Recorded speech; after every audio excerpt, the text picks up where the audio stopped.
En septiembre de 2025, OpenAI firmó un acuerdo con Oracle por $300 mil millones. Esta noticia provocó un rally del 50% en las acciones de Oracle. Oracle aprovechó ese subidón en su precio para financiar una importante adquisición de hardware de Nvidia.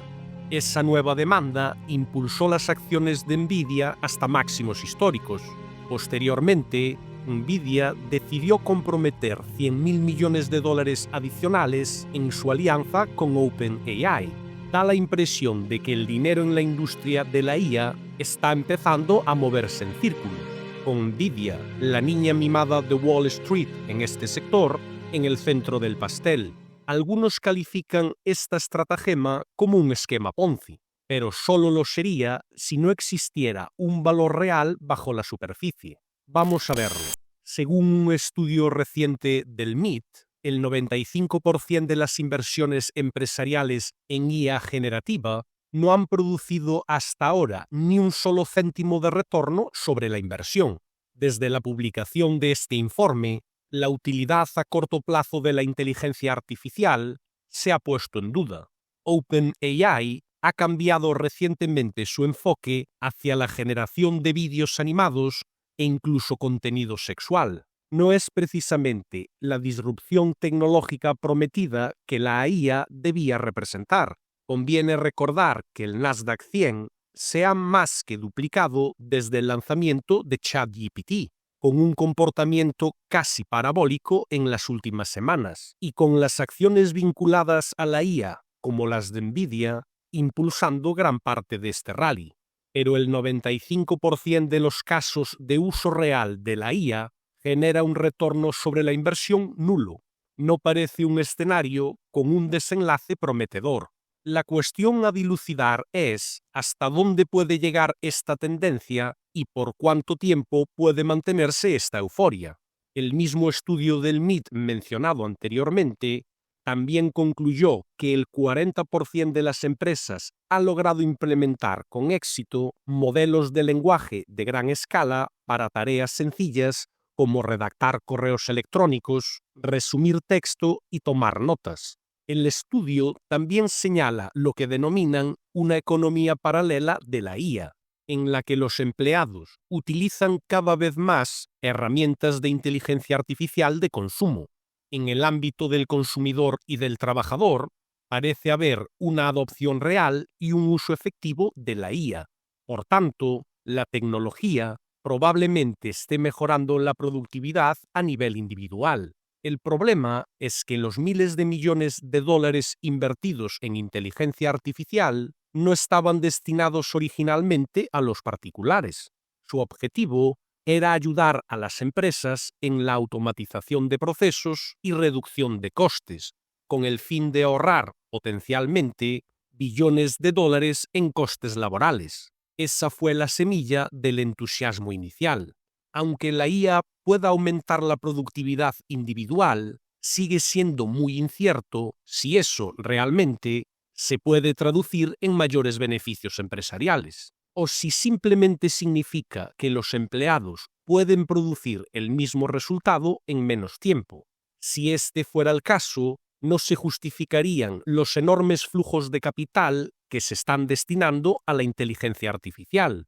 Solo Alphabet, Amazon, Microsoft y Meta gastarán $300 mil millones en IA únicamente en 2025. Esa cifra equivale al 1,2% del PIB total de Estados Unidos, lo cual es, como mínimo, significativo.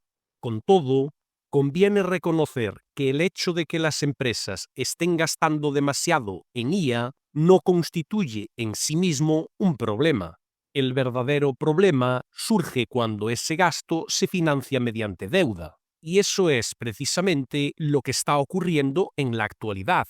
Google, por sí sola, ha acumulado 10.000 millones de deuda solo en 2025. Meta suma 28.000 millones desde 2022.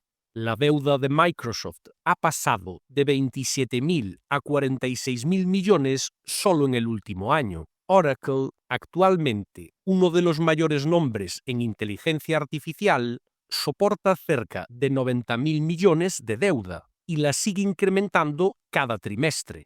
Solo en 2025, las empresas tecnológicas estadounidenses han emitido alrededor de 157.000 millones de dólares en bonos, lo que supone un incremento del 70% respecto al año anterior. De acuerdo con JP Morgan, la deuda vinculada a la IA representa actualmente el 14% del total del mercado de deuda corporativa. Si repasamos cómo funciona la deuda, sabemos que se trata de capital prestado que debe devolverse con intereses. En otras palabras, las empresas que están endeudándose para invertir en IA necesitan que ésta genere una rentabilidad suficiente para justificar las obligaciones que han contraído.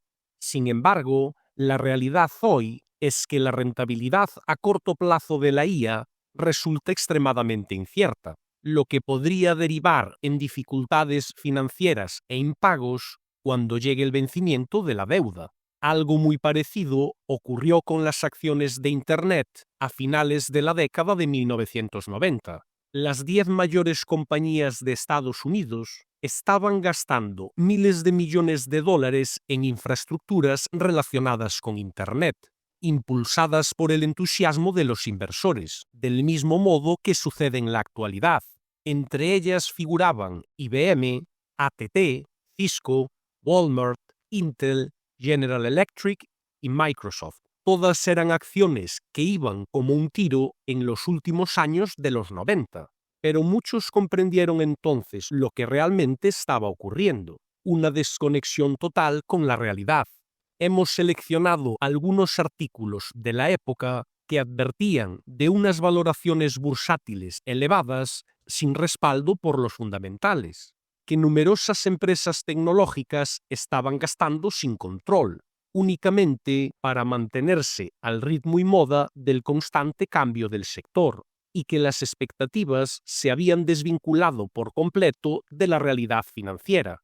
La Universidad de Stanford publicó un informe alertando de que el sector tecnológico había crecido hasta tal punto que estaba generando desequilibrios estructurales en la economía.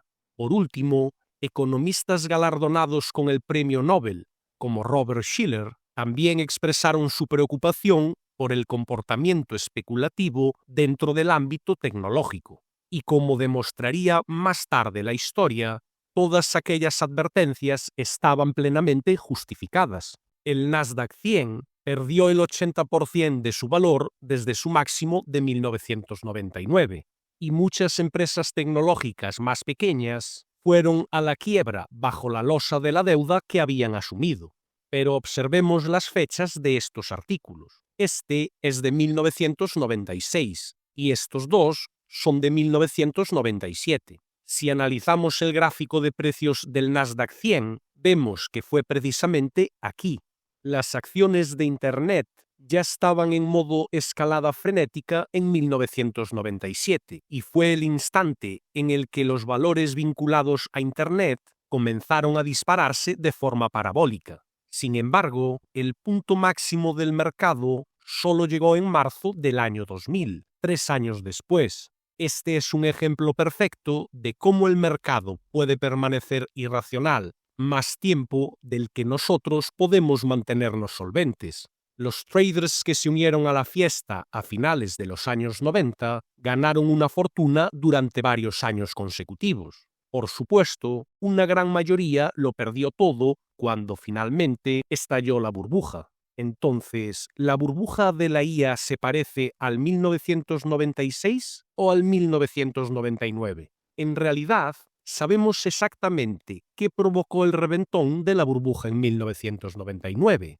Si colocamos el tipo de interés de la Reserva Federal sobre el gráfico, observamos que el Banco Central estadounidense redujo sus tipos de interés de forma sistemática durante la segunda mitad de los 90. Esto supuso unas condiciones financieras más laxas y los inversores estaban más tranquilos que un santo sin milagros, mientras los precios de las acciones de Internet seguían al alza. Sin embargo, en 1999 comenzaron a aumentar los tipos de interés con el objetivo de enfriar el mercado, y vaya si funcionó.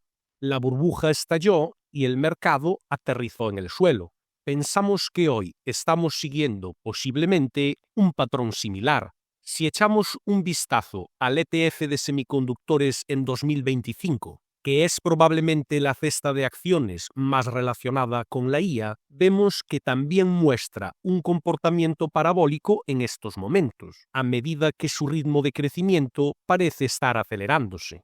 Si añadimos el tipo de interés de la Reserva Federal, comprobamos que Jerónimo ha estado reduciendo los tipos recientemente, contribuyendo con gasolina al comportamiento especulativo. Mientras la Fed mantenga los tipos bajos y estables, es probable que la especulación continúe intensificándose a partir de aquí.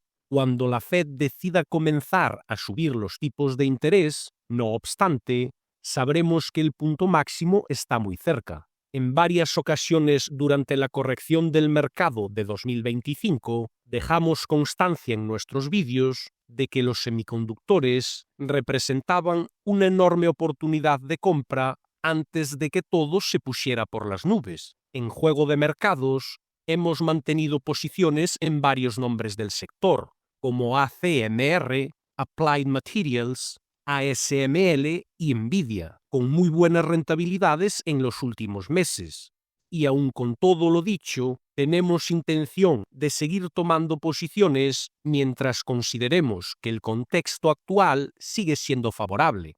Si desea acceder a nuestra estrategia completa de inversión, con alertas en tiempo real para cada operación y actualizaciones claritas y prácticas sobre nuestra metodología de trading, asegúrese de unirse a la comunidad de Bravos Research haciendo clic en el enlace del vídeo. No se arrepentirá.